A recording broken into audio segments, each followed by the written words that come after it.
అందరికీ నమస్తే. రాజకీయాలు బయటికి ఎంత హార్డ్‌గా అనిపిస్తాయో, లోపల చాలా సున్నితంగా ఉంటాయి. ఒకటే అంశం, ఏదో ఒక అంశం వస్తది, సడెన్‌గా వస్తది. ఆ అంశం ఉక్కిరిబిక్కిరి చేస్తది. ఇరకబెడతది మొత్తం అందరిని. సేమ్ ఇప్పుడు ఏపీలో టీడీపీని ఇండిగో ఇష్యూ, ఇండిగో ఫ్లైట్స్ మొత్తం రద్దయ్యి ఒక వారం రోజులంతా పంచాయతీ ఇంకా ఇప్పటికి సెట్ కాలేదు. ఆ ఇష్యూలో టీడీపీని ఇరికించేసింది. టీడీపీ మేము సేఫ్‌గా ఉన్నాం, సెంట్రల్ గవర్నమెంట్ ఉంది మాకు, మేము ఎన్డీఏలో ఉన్నాం, ఇంకా మాకు ఎదురే లేదనుకుంటున్న టైంలో అసలు సమాధానం కూడా చెప్పలేని స్టేజ్కి పోయింది. నేషనల్ మీడియాలో టీడీపీ అధికార ప్రతినిధి మాట్లాడిన తీరు కానీ, లేకపోతే చంద్రబాబు నాయుడు ఇచ్చిన ఆన్సర్ కానీ, డిబేట్కు అటెండ్ అయిన టీడీపీ అధికార ప్రతినిధి మాట్లాడిన మాటలు కానీ, టీడీపీ అంశం ఏదైనా ఇష్యూ వస్తే ఎంత బాధ్యతారాహిత్యంగా వ్యవహరిస్తుందో అద్దం పట్టింది. అన్ని విషయాలు మాట్లాడదాం. అన్నిటికన్నా ముందు సబ్స్క్రైబ్ చేసుకోవడం మర్చిపోవద్దు, వీడియో షేర్ కూడా చేయండి. మనకు తెలుసు, సరే ఇండిగో ఇష్యూ ఎందుకు వచ్చింది, ఆ ఇండిగో 63% ఆక్యుపేషన్, మొత్తం ఇండియాలో ఫ్లైట్స్ నడుపుతున్న ఆక్యుపేషన్ 63% అంటే మోనోపాలీ వల్ల వచ్చిందా, లేకపోతే వేరే ఇష్యూ వల్ల వచ్చిందా, ఏమన్నా వచ్చిందా, అదంతా చాలా రకాల చర్చలు జరుగుతున్నాయి. నిజానికి ప్రకృతి వైపరీత్యాల వల్ల, ఏదో వరదల వల్ల, వానల వల్ల వస్తే ప్రభుత్వాలు ఏం చేయలేవు. నిజానికి అది అయిపోయిన తర్వాత సహాయక చర్యల్లో మాత్రం ఖచ్చితంగా ప్రభుత్వాలు యాక్టివ్గా పార్టిసిపేట్ చేయాలి. ఇప్పుడు ఇండిగో ఇష్యూ ఏమో అట్లాంటిది కాదు, ప్రకృతి వైపరీత్యాల ద్వారా వచ్చిన ఇష్యూ కాదు ఇది. అసలు ఎన్డీఏ గవర్నమెంట్, బీజేపీ గవర్నమెంట్ ఉంది సెంట్రల్లో, ఎన్డీఏ గవర్నమెంటు చేతులారా చేసుకున్న ఒక సమస్య ఇది. ఈ సమస్య పరిష్కరించాల్సిన బాధ్యత ప్రభుత్వానికి, కేంద్ర ప్రభుత్వానికి ఉంటుంది.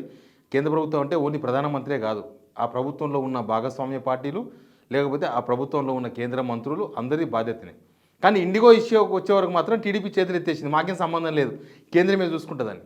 అర్నబ్ గోస్వామి రిపబ్లికన్ టీవీలో ఉతికి ఆరేసిండు వీళ్ళ బాధ్యతను. అంటే వీళ్ళు సమస్య వచ్చినప్పుడు ఎట్లా స్పందిస్తారో అర్నబ్ గోస్వామి డిబేట్ ద్వారా బయటపడ్డది. ఆ షోకు అటెండ్ అయిన TDP spokes person where is central minister అని అడిగిండు, రామ్మోహన్ నాయుడు గారు, ఆయన్నే ఏవియేషన్ మినిస్టర్. అడిగితే ఆయన లోకేష్ ఎక్కడనో అమెరికాలో తిరుగుతున్నాడు, ఆయన డల్లాస్లో ఆయన తానా తందానా ఆ సభలో తిరుగుతున్నాడు. నారా లోకేష్ పర్యవేక్షిస్తున్నాడు. అంటే అర్నబ్ గోస్వామి ఎక్కి దిగిండి వీళ్ళని, తప్పేం లేదు. ఒక జర్నలిస్ట్, ఎవరో ఒక జర్నలిస్ట్ అడగాల్సిందే, అసలు నారా లోకేష్ ఎవరు ఈ అంశాన్ని పరిశీలించడానికే, ఆయన ఏంది, ఆయన ఏవియేషన్ మినిస్టరా, లేకపోతే ఏవియేషన్ ఏమన్నా టీడీపీ శాఖనా అని ఒక క్వశ్చన్ చేసిండు. ఆన్సర్ చెప్పలేక ఉక్కిరిబిక్కిరైంది. ఆ స్పోక్స్ పర్సనే కాదు, టీడీపీ మొత్తం ఉక్కిరిబిక్కిరైంది, మొత్తం పరిశాన్ అయిపోయినారు. అసలు దీని ఎందుకంటే రామ్మోహన్ నాయుడు టీడీపీ అయినా, సెంట్రల్లో బీజేపీ ఉన్నా, ఇక్కడ ఎన్డీఏ గవర్నమెంట్ ఉంది ఏపీలో. చంద్రబాబు నాయుడు రంగంలో దిగిండు. చంద్రబాబు నాయుడు ఏమంటాడు, ఇది మాకు సంబంధం లేని ఇష్యూ, ఇదంతా కేంద్రం పరిష్కరిస్తుంది.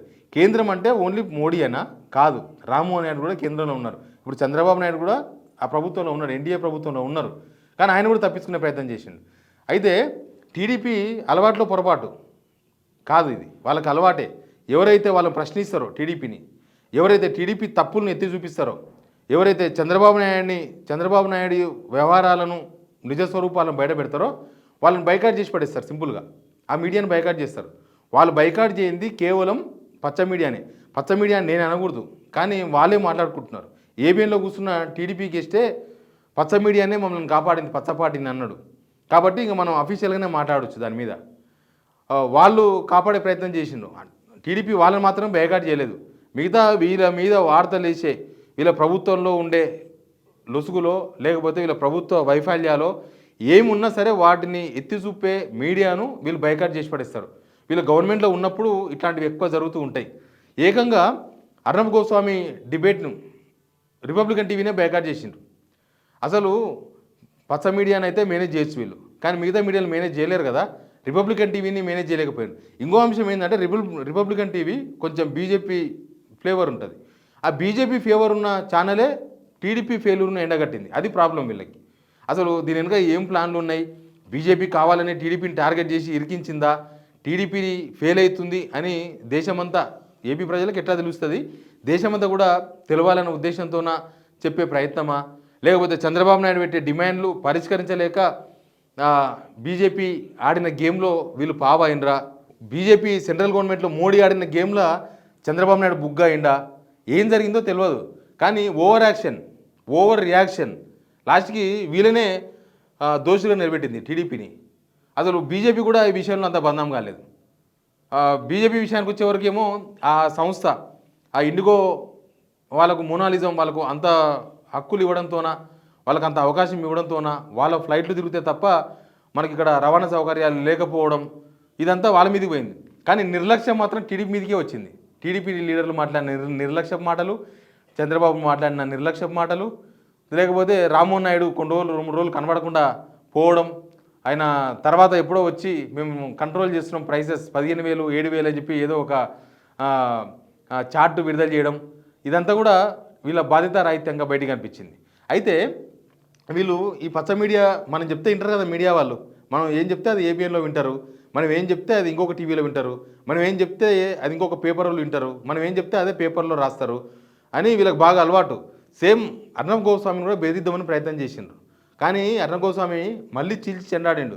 ఏకంగా డిబేట్లో ఖాళీ కుర్చీలో ఒక ఖాళీ కుర్చీ పెట్టి టీడీపీ లీడర్ అని ఒక బోర్డు పెట్టి, అంటే ఇది టీడీపీ లీడర్ కోసం పెట్టినాము, టీడీపీ ఆయన రాలేదు, ఆయన మమ్మల్ని బైకాట్ చేసిండు, మేము ప్రశ్నిస్తే వాళ్ళు సమాధానం చెప్పలేకపోతున్నారు, మేము జనం కోసం మాట్లాడితే జనం తరఫున మాట్లాడితే వాళ్ళు బైకాట్ చేసిందని చెప్పి ఆయన శైలిలో అర్నబ్ గోస్వామికి ఒక స్టైల్ ఉంటుంది కదా, ఆ స్టైల్లో టీడీపీని కాటలర్ చేసిండు. యాక్చువల్గా వీళ్ళు అర్నబ్ గోస్వామిని లేకపోతే రిపబ్లికన్ టీవీని బెదిరిద్దామని చూసిండ్రు. సేమ్ ఇక్కడ మన ప్రాంతీయ మీడియాలో ఎవరైతే వ్యతిరేక వార్తలు రాస్తే ఎట్లయితే బెదిరిస్తారో సేమ్ ఆ మీడియాను కూడా అట్లే జాతీయ మీడియాను కూడా బెదిరించే ప్రయత్నం చేసిండ్రు. కానీ జాతీయ మీడియా బెదిరదు కదా, ఇక్కడ ఉన్న వాళ్ళు అంటే పొద్దుగాలేస్తే ఎంబడి తిరుగుతారు కాబట్టి బెదిరిస్తారు, వాళ్ళు బెదిరుకుంటారు కూడా. కానీ నేషనల్ మీడియా ఎందుకు బెదిరుకుంటుంది? రిపబ్లికన్ టీవీ అసలే బెదిరుకోదు. అర్నబ్ గోస్వామి కట్టర్ ఉంటాడు. ప్లస్ అది బీజేపీ ఫేవర్ ఉన్న ఛానల్ ఇంతకుముందే చెప్పినా నేను, మరి అక్కడి నుంచి ఏం సపోర్ట్ ఉందో వాళ్ళకు తెలియదు. కానీ ఈ మొత్తం వ్యవహారంలో చంద్రబాబు నాయుడు చెప్పిన కామెంట్ కూడా అది కూడా ఇర్రెస్పాన్సిబులే. కేంద్రమే చూసుకుంటే మాకేం సంబంధం లేదు. మీకు సంబంధం లేకపోతే మీ అధికార ప్రతినిధి నారా లోకేష్ పర్యవేక్షిస్తున్నా ఎందుకు చెప్పిండు? అసలు మీ ప్రతినిధి ఆ ఛానల్కి ఎందుకు పోయిండు? కేంద్ర మంత్రి కదా పోవాల్సింది, కేంద్ర మంత్రి కదా మాట్లాడాల్సింది.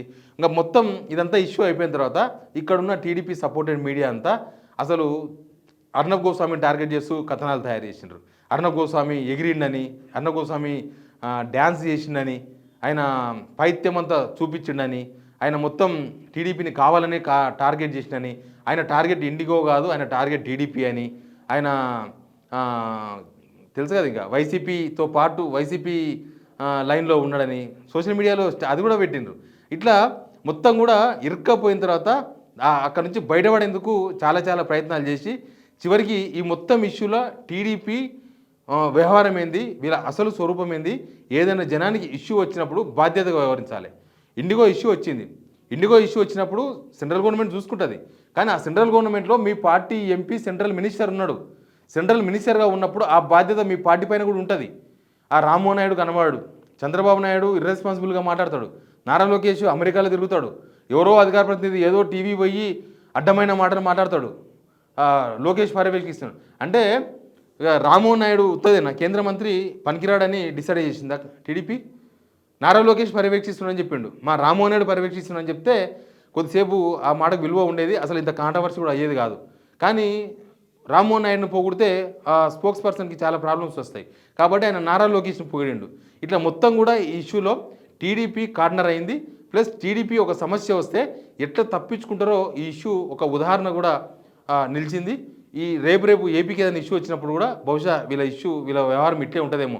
ప్రకృతి వరదలు వస్తే మాకేం సంబంధం, వరదలు వచ్చినాయి కాబట్టి జరిగింది, ఆ వరదలదే తప్పు అని చెప్తారేమో బహుశా. ఇప్పుడు ఇండిగో ఇష్యూ చూసిన తర్వాత అట్లా అనిపించింది. అసలు రామ్మోహన్ నాయుడిని రాజీనామా చేయించాలని డిమాండ్ కూడా వచ్చింది బాగా, కానీ వీళ్ళు రాజీనామా కూడా చేయించలేదు. బట్ ఈ వ్యవహారం కేవలం టీడీపీ ఇరుక్కపోయిన వరకే ఆగేటట్టు కనిపిస్తలేదు. సెంట్రల్లో ఏదో జరుగుతుంది. సెంట్రల్లో బీజేపీ ఎన్డీఏ గవర్నమెంట్లో ఉంది టీడీపీ, కానీ ఈ ఇష్యూను రేజ్ చేసింది కావాలని బీజేపీ రేజ్ చేసింది. ఇక్కడ ఏదో జరుగుతుంది, ఏదో అదానికి మొత్తం ఈ ఇండిగోను అప్పగించే ఉద్దేశంలో భాగంగా ఆ ప్లాన్లో భాగంగా కృత్రిమంగా సృష్టించిన ఒక ఇష్యూగా కూడా చాలా చర్చలు జరుగుతున్నాయి, అనుమానాలు కలుగుతున్నాయి చాలామందికి. కాబట్టి ఈ ప్లాన్లో వాళ్ళు ఆడిన గేమ్లో వీళ్ళు బలైనరా లేకపోతే వీళ్ళు కావాలనే బలి చేసినరా తెలియదు. కానీ వీళ్ళ నిజమైన వ్యవహార శైలి వాస్తవం వీళ్ళ పరిస్థితి ఏందో జనాలకు మాత్రం తెలిసి వచ్చింది. బట్ ఇప్పుడు ఏం జరుగుతుందో చూడాలి. సెంట్రల్ గవర్నమెంట్లో చంద్రబాబు నాయుడు మోడీ మాట్లాడిండా ఇండిగో ఇష్యూ మీద, అమిత్ షా మాట్లాడిండా, మరి చంద్రబాబు నాయుడు ఎందుకు మాట్లాడిండు, ఎందుకు బాధ్యతను తీసుకున్నాడు, బాధ్యత తీసుకున్నప్పుడు బాధ్యతగా మాట్లాడకుండా మాకు సంబంధం లేదని ఇష్యూ ఎందుకు చెప్పిండు. ఇట్లా ఓవరాల్గా చూస్తే మాత్రం ఈ ఇష్యూలో ఎక్కువగా బదనాం అయింది మాత్రం 100% టీడీపీయే. బీజేపీ కూడా ఇంత బదనాం కాలేదు ఇండిగో ఇష్యూలో. టీడీపీ అంతకన్నా బీజేపీ అయిన బదనాం కన్నా డబల్, త్రిబుల్, 4 అవసరమైతే 10 times 100 times టీడీపీ బాగా బదనాం అయింది. ఎనీవే ఈ ఇష్యూ ఏపీలో కూడా తీవ్రమైన ప్రభావం చూపిస్తున్నది. ఇది ఓన్లీ నేషనల్ ఇష్యూ మాత్రమే కాదు. టీడీపీ ఇరుక్కపోవడం అనేది, టీడీపీ రాజకీయంగా ఇబ్బంది పడడం అనేది ఏపీలో కూడా ఆ పార్టీ మీద తీవ్ర ప్రభావం చూపే అవకాశంగా కనిపిస్తుంది. Please subscribe signal TV.